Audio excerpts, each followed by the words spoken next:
மிக பல சௌபாகியம் என்று குறிப்பிட்டார். சௌபாகியம் என்று அருணகிரிநாத பெருமான் சொன்னதற்கு காரணம் சௌக்கியம் என்று சொன்னால் அப்பொழுது அனுபவிப்பது.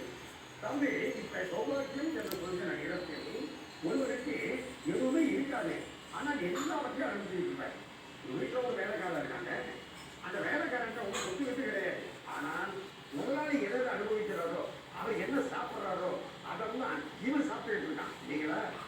ஆனால் முதலாளிக்கு எல்லாம் இருக்கு, ஆனா அவருக்கு டயபெட்டிஸ், அதனால ஸ்வீட் சாப்பிட முடியாது, அதனால அவரால் அனுபவிக்க முடியல அல்லவா? ஆனால் எல்லாம் இருந்து அந்த இன்பத்தை அனுபவிக்க வேண்டும், அதுதான் சௌபாகியம் என்பது.